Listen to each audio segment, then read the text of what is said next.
Bom dia, boa tarde, boa noite. Eu não sei que horas que você vai assistir esse vídeo, então sejam todos muito bem-vindos. Eu ajudo pessoas a normalizar as suas taxas de triglicerídeo e colesterol sem deixar de comer o que gosta em 7 semanas. Eu sou Caliane Fonseca, nutricionista, especialista em nutrição clínica e atenção primária à saúde e trabalho com atendimento clínico individualizado e já ajudei centenas de pessoas a alcançarem os valores de referência de triglicerídeo e colesterol para a sua idade, comendo de tudo. E o tema da live de hoje é triglicerídeos e colesterol. O que não devo comer? Então, primeiro eu quero esclarecer que triglicerídeo e colesterol, eles são as gorduras presentes na corrente sanguínea. Os triglicerídeos, eles são a reserva de energia do nosso corpo. E o colesterol é uma substância essencial ao funcionamento normal do nosso organismo, ao nosso metabolismo. Então, ele faz parte de muitas funções, por isso que ele é essencial. E por que as nossas taxas de gordura, elas aumentam? Né? Então, existem duas opções. Primeiro, eu vou falar do triglicerídeo. Então, o triglicerídeo, ele pode aumentar pela produção do nosso organismo e também pela dieta, pela nossa alimentação, aquilo que a gente come, aquilo que a gente deixou de comer, e também pelo sedentarismo, a não atividade física. Por quê? Porque os triglicerídeos, eles são usados exatamente no momento em que nós estamos fazendo o esforço físico. O nosso organismo utiliza o triglicerídeo como combustível para manter o nosso organismo funcionando nessa atividade, nesse esforço que a gente está fazendo. Então, se a gente é sedentário, a gente tem uma probabilidade maior de ter triglicerídeo aumentado. Então, os dois fatores principais é a alimentação e a atividade física. Então, se você hoje está com o seu triglicerídeo alto, existem essas duas condições que podem estar acontecendo. A sua alimentação está tendo alimentos que aumentam o triglicerídeo, né? Ou você também, né, pode estar sedentário, que está contribuindo para que essa taxa ela não diminua, ela se mantenha alta. E o colesterol? Como que ele pode, nesse caso, então, estar aumentando? O nosso colesterol ele também pode aumentar pela produção do nosso organismo e também pela alimentação. Mas existe um contrabalanço no caso do colesterol, porque quanto maior se tem uma ingestão de alimentos que são ricos em colesterol, menor é a produção. E o nosso organismo, ele produz cerca de 90% do nosso colesterol. O nosso organismo, por ele ser uma molécula essencial, ele não pode faltar. Ele tem que estar presente na nossa corrente sanguínea. Então, ele faz parte das membranas celulares, o colesterol faz parte, ele é precursor da vitamina D, dos hormônios esteroides. Sem ele, a gente não consegue absorver as vitaminas lipossolúveis. Então, ele ajuda a proteger os nossos neurônios, ele está na formação da bainha de mielina, né, que ajuda na condução dos impulsos nervosos, ela é responsável por essa função. Ele também protege a nossa mucosa intestinal, protege o nosso intestino. Então, o colesterol ele é essencial em vários fatores, em vários mecanismos, em várias funções do nosso corpo. Então, por isso que 90% é produzido pelo nosso organismo, 10% vem da alimentação. Mas quando eu tenho uma quantidade muito elevada de alimentos ricos em colesterol, o meu organismo acaba baixando essa produção e essa concentração acaba se elevando mais por conta da ingestão desses alimentos que podem aumentar o colesterol.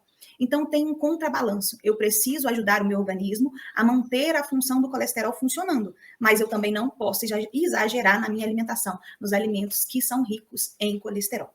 Então, eles podem, todos dois, eles podem subir a principal fonte, né? A principal forma que o triglicerídeo e o colesterol sobem na nossa corrente sanguínea é através daquilo que a gente come ou que a gente deixou de comer.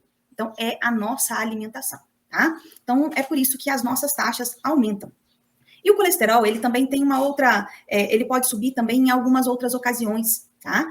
Principalmente quando as pessoas estão inflamadas, quando ela tem muito problema de saúde, então tá obeso, tem diabetes, tem resistência à insulina, tem hipertensão, então o organismo vive numa inflamação, a gente chama isso de inflamação crônica, ele vive num estresse tentando melhorar suas funções para ter um equilíbrio, para funcionar melhor, e aí a gente acaba tendo o nosso organismo com uma inflamação crônica, né? E aí a gente pode ter algumas taxas que elas elevam, que é o PCR, o VHS e a ferritina, elas também aumentam no caso das pessoas que estão inflamadas. Também o colesterol pode subir quando há uma baixa produção de hormônios, né? Hormônios sexuais, principalmente. Então, ele vai subir para tentar ajudar esses hormônios a funcionarem de uma forma correta. Então, ele sobe porque ele é precursor desse hormônio. Então, ele precisa manter o nosso organismo nesse equilíbrio. Então, ele vai subir para formar mais hormônios, já que eles estão em baixa.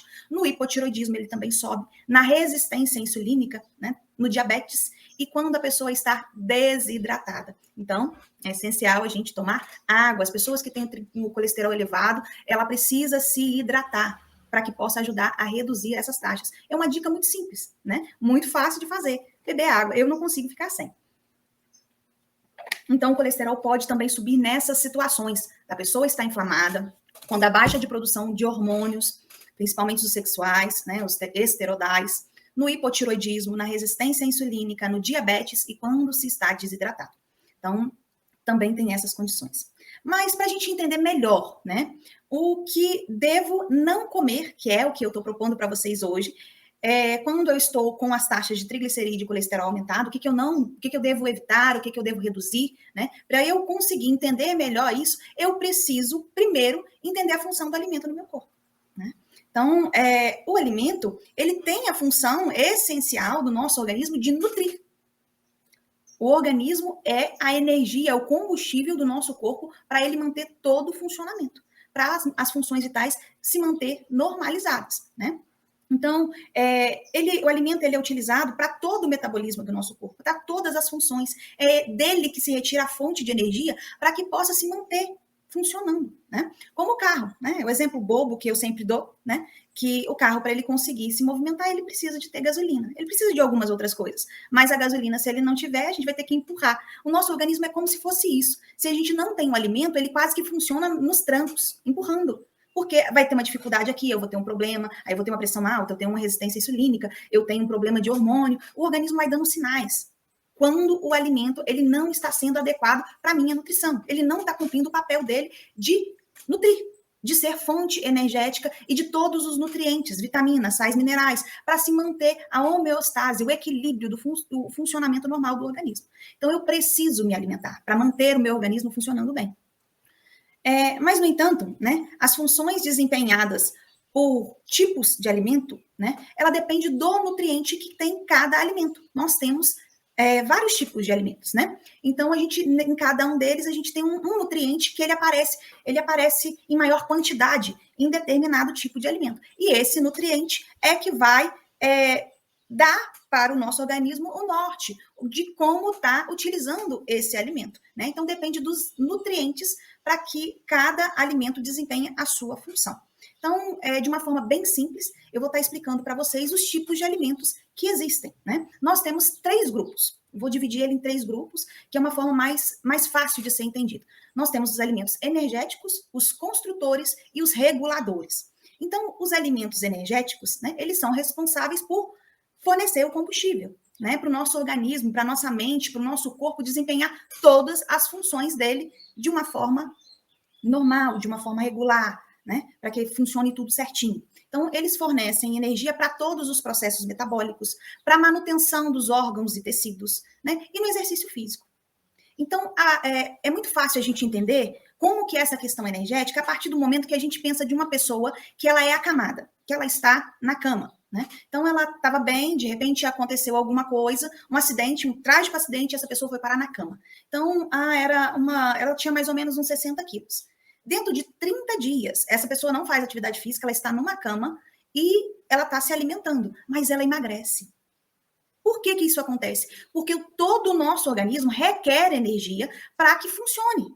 O nosso coração bate, os nossos olhos piscam, a gente respira, o nosso cérebro se mantém, a cada segundo é um pensamento diferente, né? Nosso cérebro é ativo todo o tempo. A nossa corrente sanguínea, todas as funções, a respiração, tudo acontece. E como que isso acontece? Tem que ter um combustível. Precisa de energia para manter essas funções vitais. Então, os alimentos energéticos, eles que dão esse combustível para o funcionamento do nosso corpo. Então, basicamente, é isso. Agora, os alimentos construtores, eles são responsáveis pela construção, pela formação do nosso organismo. Eles são essenciais para todo o nosso metabolismo, né? Porque eles participam da formação, da estrutura. Por isso que ele é construtor. Então, ele é como se fosse na construção de uma casa. Eles são os tijolos. Se não tiver os tijolos, a gente não consegue construir, né? Então, ele participa na formação do sangue, dos músculos, dos nossos ossos, cabelos, pele, órgãos, né? Tudo é formado através dos alimentos construtores. E eles também têm o papel de defender o nosso organismo contra doenças. E auxilia também no crescimento. Então, os alimentos construtores, eles são essenciais para as crianças, para os adolescentes, né, que precisam manter a sua saúde e ainda crescer. Ele tem esse papel, né, de também ajudar na construção, né, nas pessoas, por exemplo, que querem ganhar massa muscular, ele também tem esse papel de construir. E no envelhecimento também, porque quando a gente está envelhecendo, a gente acaba perdendo um pouco da massa muscular. Então, nesse processo, é importante a gente ter uma concentração boa dos alimentos construtores. Nós temos também os alimentos reguladores. Os alimentos reguladores, eles são essenciais para controlar os processos metabólicos, né? Que acontecem diariamente, a todo instante, constantemente no nosso organismo. Ele tem vários processos, né? E esses processos são vitais e ficariam comprometidos se a gente não tivesse os alimentos que fazem esse papel de regular, de normalizar, né? E este grupo de alimentos, eles são ricos em vitaminas, em sais minerais, em fibras, em água, né? Atuando no nosso sistema imunológico, facilitando a digestão e com inúmeros benefícios. Então, esses 3 tipos de alimentos que existem: os alimentos energéticos, os alimentos construtores e os alimentos reguladores. E aí eu vou dar um exemplo de cada um desses tipos de alimento com um alimento que vocês vão entender, associando um alimento a eles. Então, o alimento energético, nós temos, por exemplo, os carboidratos. Nós também temos as gorduras, que eles vão trazer a função de energia, dar energia ao nosso organismo. Os construtores ficam com as proteínas, né? Todas as proteínas vão fazer esse papel. E os reguladores são normalmente, as verduras, as frutas, né? São os alimentos que são ricos em sais minerais, vitaminas, fibras e águas, né? Então, são os alimentos que têm cor. Normalmente, eles são coloridos. Que vão dar esse papel, né, essa função ao nosso organismo. E nós também incluímos como um alimento regulador, que é essencial ao nosso organismo, a água, né? Que a água tem um papel fundamental de regular, de hidratar, de transportar nutrientes, de transportar o oxigênio na nossa respiração, transportar os sais minerais, as vitaminas, até as células. Então, é ela que vai fazer esse papel na nossa corrente sanguínea, né? Além de estar presente em todas as nossas secreções, suor, lágrimas, né? Na urina. Então, é composto de água. Também, nas nossas fezes, nós temos água. Então, quando a gente está desidratado, a primeira coisa que acontece é retirar a água dessas excreções, né, para que o nosso organismo possa se manter hidratado. Isso acontece, tá, gente? Isso é verdadeiro, tá? Por isso que às vezes as pessoas que não tomam água têm problemas de intestino preso, tá? Então, ela está presente no plasma sanguíneo, nas articulações, no sistema respiratório, digestivo, nervoso. Ela é um lubrificante, né? Ela é uma termorreguladora. Quando a criança está com febre, é essencial que ela tome água para conseguir abaixar a temperatura corporal, né? De expulsar, um papel primordial da água é expulsar as substâncias tóxicas do nosso corpo. É ela que faz essa função, né? Se tem alguma coisa que está errado, a água vai ajudar a eliminar esse corpo estranho, essa substância que não pertence ao nosso corpo, tá? Então, a água é um alimento regulador. Então, ajuda o nosso organismo no funcionamento normal. E todos esses alimentos, né, em equilíbrio, e usando sempre os alimentos mais naturais possíveis, nós vamos conseguir manter as taxas de triglicerídeo e colesterol normalizadas. Mas, no entanto, todavia, nós temos a mania de distorcer a função do alimento. Uma grande parte da população tem essa visão distorcida ou pratica isso em algum momento da vida, que é um conceito que a gente conhece como alimentação emocional, né? Que se refere a um comer como resposta não a um estímulo de fome, mas um gatilho emocional.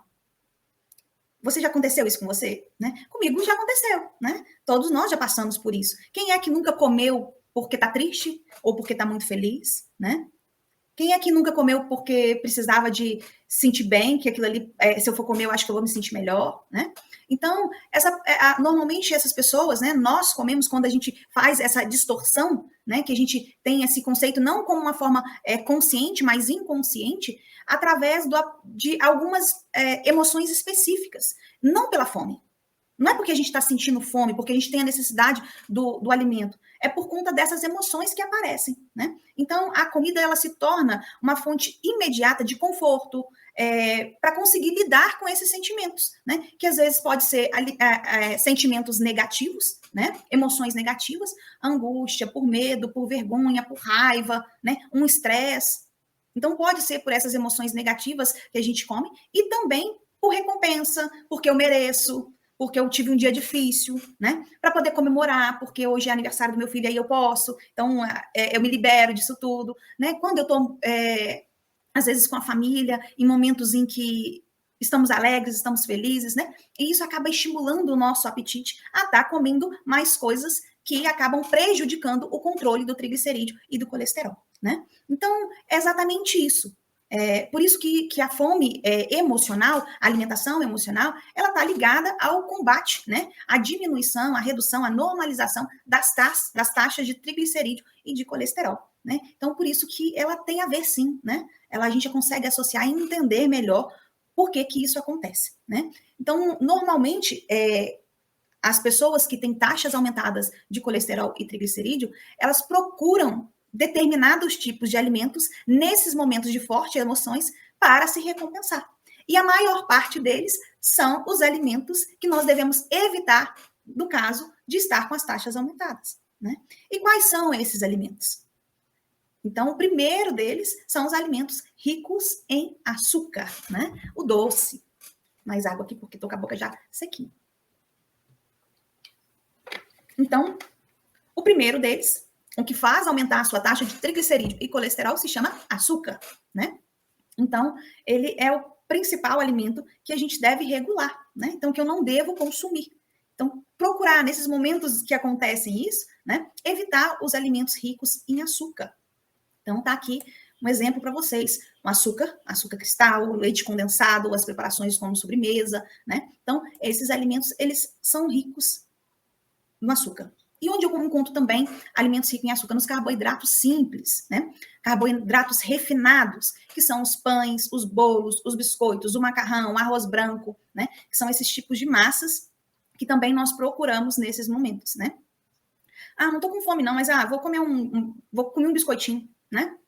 E aí lá, eu vou lá, pego... E aí acaba que durante o dia todo, eu acabo comendo um pacote de biscoito sem perceber. Né? Então, isso acaba aumentando. Por que os carboidratos são ricos em açúcar? Porque na degradação dele, da molécula do carboidrato, a finalização, a absorção dele final será açúcar. Então, se o açúcar eu como ele da forma que a gente conhece, ou em forma de carboidrato, todos os dois vão virar açúcar na corrente sanguínea. E aí vai aumentar as suas taxas. Tá?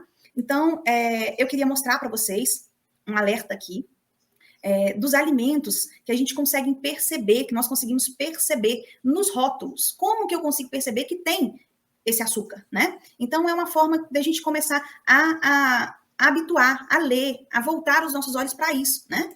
Então, vou dar o exemplo para vocês de um pão de hot dog, né? Ele tem 25 gramas de carboidrato e desses 2,8 gramas é de açúcar. Então, 25 gramas, 2 só é do açúcar, mas o restante vira açúcar desses 25 gramas. E a outra parte, olha, tem 4,9 de proteína, é muito pouco, né, para um alimento, 2 gramas de gordura. Já no caso da rosquinha, né, tem 9,2 gramas de açúcar e 23 gramas de carboidrato. Então, também vai, no final, formar açúcar. Então, a base desses alimentos, a maior parte é açúcar, tá? Então, por isso que eles eleva, no caso, a taxa de triglicerídeo e de colesterol, tá?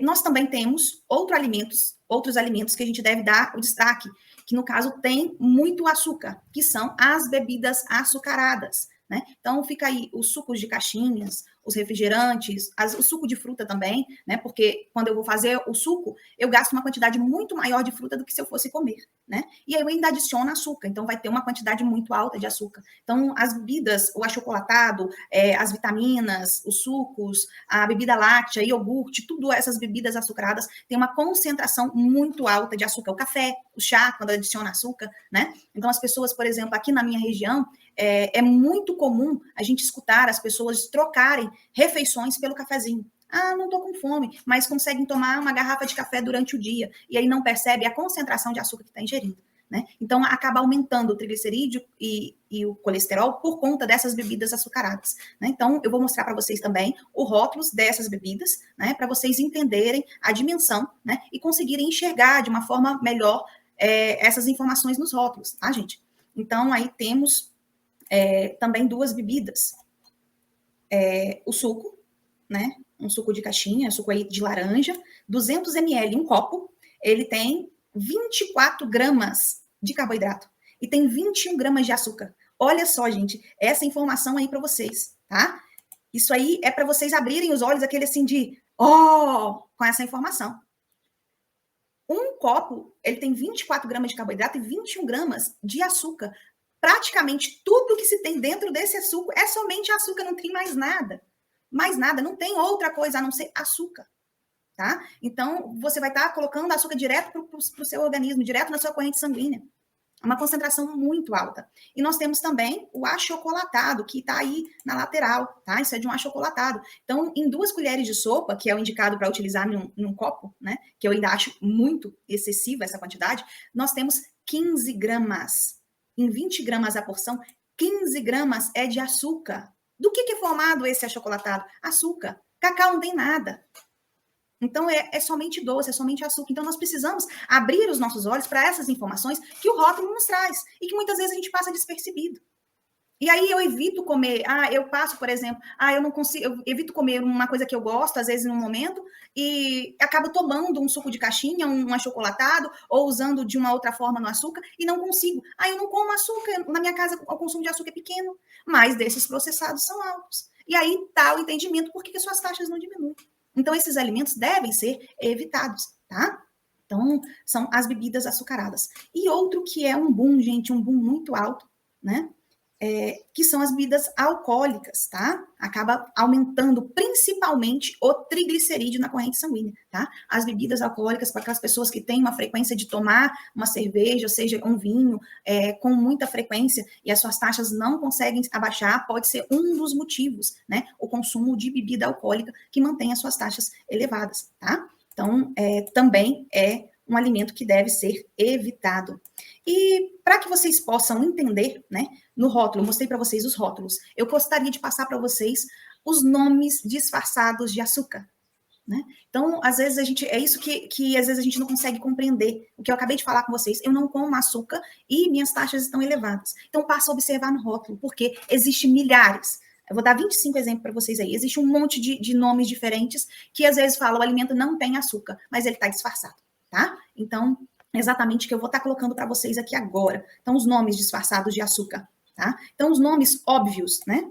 Que a gente pode conhecer aí e a gente perceber nos rótulos. O açúcar castanho, o açúcar de beterraba, o açúcar da cana, açúcar de cana desidratado, o açúcar de cana evaporado, açúcar de coco, açúcar de confeiteiro, açúcar de mesa, açúcar de tâmara, açúcar demerara, açúcar granulado, açúcar invertido, açúcar light, açúcar mascavo e açúcar refinado.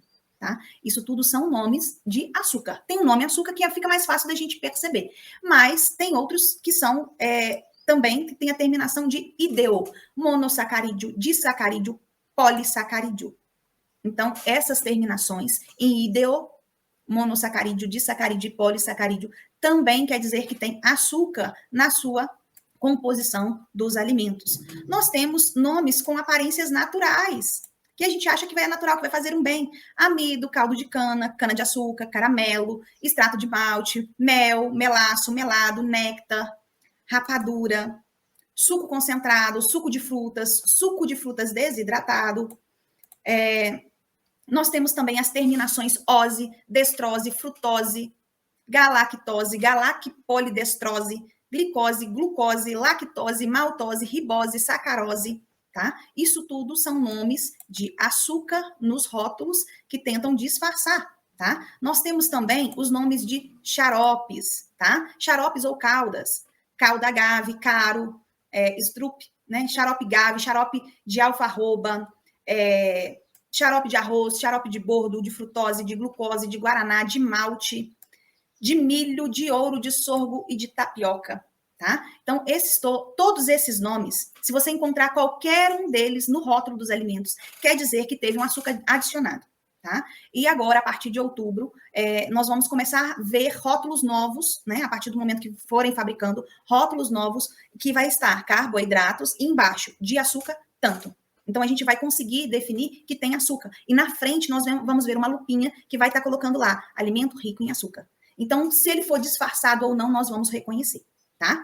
Então, é importante para nós conseguirmos enxergar né, esses alimentos, esses nomes disfarçados nos rótulos, principalmente para as pessoas que têm problema de triglicerídeo e colesterol alto, né, que às vezes deixa de comer em casa, às vezes uma coisa que é preparada que ela consegue, por exemplo, fazer com menos açúcar. Aí eu faço uma broa com pouco açúcar, eu faço uma merenda com pouco açúcar, né, e aí eu não como, mas em compensação eu vou lá no supermercado e compro um pão que ele está escrito que ele é integral e a concentração de açúcar dele é lá em cima. Então, por isso que eu estou trazendo essas informações para vocês, para que vocês possam enxergar de uma forma melhor esses nomes e conseguirem identificar esses nutrientes, esses ingredientes disfarçados no rótulo, né? E que é açúcar. Nós também precisamos evitar os alimentos fritos, os alimentos gordurosos, os alimentos ricos em óleos vegetais, tá? Então, esse é um dos maiores vilões, junto com o açúcar, para que possa aumentar o seu colesterol e o triglicerídeo. Os óleos vegetais, todos eles, gente, não tem um que vai falar assim que é bom. O óleo de garrafinha, seja o de soja, o de canola, o de girassol, tá? O de milho. Eu tenho, se você procurar lá no meu feed, você vai ver que tem uma live específica falando dos óleos, que você vai entender tudo bem direitinho. Mas hoje eu quero frisar que ele precisa ser evitado. E também a forma disfarçada do óleo, né? Que são as margarinas e a gordura vegetal. Então, também nos alimentos são adicionados e a gente acha que pode ser uma coisa mais natural, né? E não é.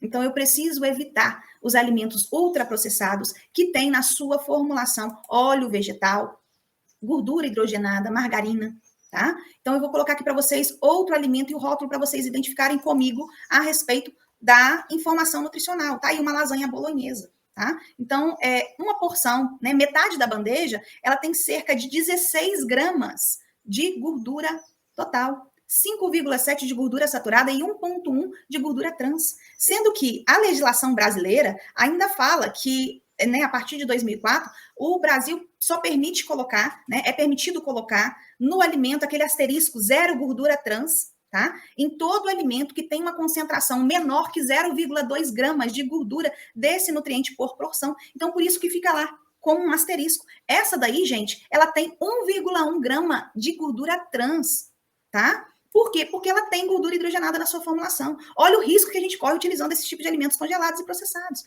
os ultraprocessados, tá? Então, nessa formulação, nessas novas regras de rotulagem que a Anvisa colocou para nós no Brasil, a partir do dia 9 de outubro, as indústrias elas serão obrigadas a colocar se tem alto teor de açúcar e alto teor de gordura. Então, em 100 gramas de um alimento, no caso aí tem 300 gramas a porção, então se tiver acima de 15 gramas, tem que colocar que é um excesso. Se for em ml, se tiver acima de 7,5 gramas em 100 ml de alimento, também vai ser obrigado que ele colocar que é rico em gordura. E aí nós vamos começar a entender. Então, eu posso comer, por exemplo, um alimento processado, porque está lá X em X em X, quer dizer que não tem gordura trans. Ele não tem gordura trans naquela porção, que às vezes, por exemplo, mostrar aqui para vocês, do macarrão instantâneo, que a porção é de 80 gramas, né? Então, é um outro alimento que aí é rico em gordura trans, tá? Então, o 80 gramas aqui que ele colocou, né? Ele tem 0,6 gramas, ele está acima do 0,2, por isso que foi colocado. E nesse macarrão, nessa marca em específico, ele colocou a porção de 80 gramas. Tem muita gente que coloca aí, às vezes, metade, um terço, uma quantidade pequena do macarrão para passar para baixo de 0,2 e colocar como asterisco que não tem gordura trans. Então, nós precisamos entender que os rótulos, eles identificam uma porção. Então, qual é a porção? Se eu for comer o alimento inteiro, se eu como um pacote inteiro do biscoito, se eu como a caixa toda de lasanha, eu tenho quase gordura trans pro mês inteiro, gente. Eu tenho 2,2 gramas, né, de gordura trans, o máximo que eu poderia atingir é 0,2 gramas por dia. Então, a concentração é muito alta, tá? Então, nós precisamos começar a enxergar e ver nos rótulos o que ele está querendo dizer para nós. A gente não pode continuar sendo enganada pelas indústrias. Nós precisamos abrir os nossos olhos. E assim como o açúcar, nós também temos nomes disfarçados de gordura, tá? Então, tá aí, composto lácteo com gordura vegetal. O terceiro ingrediente, quando tá lá escrito composto lácteo, o terceiro ingrediente dele é gordura vegetal. E aí eles colocam só composto lácteo, porque não precisa colocar outro nome, tá? Então, creme vegetal, gordura de soja parcialmente hidrogenada, gordura hidrogenada de soja, gordura parcialmente hidrogenada, gordura parcialmente esterificada, gordura vegetal de girassol, vegetal de soja, tá? Então, tem mais nomes aí, olha. Gordura vegetal hidrogenada, gordura vegetal parcialmente hidrogenada, margarina vegetal hidrogenada, mistura láctea para bebidas. O terceiro ingrediente é gordura vegetal. Então, tá lá escrito, mistura láctea para bebidas. Ah, então não tem gordura. Tem. Ela tá omissa, porque ela colocou um nome. Quando fez essa mistura, ela tem gordura hidrogenada. Óleo de milho hidrolisado, óleo vegetal de algodão, óleo vegetal hidrogenado, óleo vegetal líquido hidrogenado, óleo vegetal parcialmente hidrogenado, óleo de soja, óleo de palma, tá? Isso tudo são nomes disfarçados de gordura, gente. Então, a gente precisa entender que os rótulos é a única forma que a gente tem de identificar do que o alimento é feito. Então, a pergunta inicial da nossa live, o que eu não devo comer para, no caso que eu tenho triglicerídeo e colesterol alto, o que eu não posso comer? Eu preciso evitar açúcar, né? Principalmente olhar nos rótulos, e os óleos vegetais, a bebida alcoólica. Esses são os três. Se você conseguir evitar esses 3 tipos de alimento, você já vai conseguir ter um ganho muito bom nas suas taxas. Você já vai ver alterações nela, uma redução. Tá? Então, você precisa começar a enxergar os alimentos de uma outra forma. Não da forma emocional, mas da forma que realmente eles são. E deixar de ser enganado pelas indústrias, né? Então, eu queria fechar hoje a live com vocês com uma frase. As aparências enganam. E não é só isso como ser humano, que normalmente a gente fala, né? Ah, fulano é bonitinho, mas o coração é ruim. Gente, o alimento é lindo, o pacote é lindo, foi feito de tudo para chamar atenção. Né? O rótulo, por exemplo, de um leite condensado. Olha, vamos voltar aqui, vou colocar o rótulo da gordura vegetal. Olha aí para vocês, olha o tanto de guloseima, tem sorvete, tem bolos, né? Tem biscoitos. Olha que rótulo lindo. E aí eu olho esse alimento somente com o olhar da beleza, ou do sabor, ou da emoção que eu vou ter, mas não vejo o que o alimento vai fazer, que é a função dele, de nutrir. Então, a gente precisa ser mais crítico. Não deixar nos levar pelas coisas que a indústria traz para nós. Né? Nós precisamos usar da alimentação mais natural possível para que a gente possa ter saúde, para que você possa normalizar suas taxas de triglicerídeo e colesterol. Do contrário, sinto muito em te informar. Não tem jeito. De vez em quando a gente comer, ok. Mas a sua rotina, na sua casa, ter esses tipos de alimentos sempre, todos os dias, não tem como, gente. Não tem saúde que aguente. Então, fica para vocês. As aparências enganam. Abra o seu olho quanto às informações dos rótulos dos alimentos, quanto às propagandas enganosas que as indústrias querem trazer para você. A única coisa que ela quer é o dinheiro. Não é a sua saúde. Tá? Então, vamos observar ser um pouco mais crítico. Tá? Então, se você gostou desse vídeo, se fez sentido para você, compartilhe, marque um amigo. Tem muita gente precisando disso. E, de repente, compartilhando ou marcando alguém que você saiba que está com as taxas de triglicerídeo e colesterol alto, você pode fazer total diferença na vida dessa pessoa. Né? Então, eu estou presente em praticamente todas, né, as principais redes sociais. Né? Então, é só procurar Caliane Fonseca no meu YouTube. Né? Se inscreva, ative o sininho, deixe um like, né, para você ser notificado. Ativando o sininho, você vai ser notificado quando tiver conteúdo novo. Deixando o like, você vai poder também estar ajudando outras pessoas, porque o YouTube vai encaminhar isso para as pessoas que estão procurando esse tipo de informação. Siga a minha página no Instagram, no Facebook. Curta, deixe um coraçãozinho, comente, né? Deixe sua dúvida, porque a gente vai poder crescer juntos, né? Então, eu sou muito grata por você estar aqui hoje, por você ter assistido esse vídeo. Muito obrigada pela participação de cada um de vocês aqui hoje. Então, agradeço a presença de todos vocês. Então, tenham todos uma boa tarde e fiquem com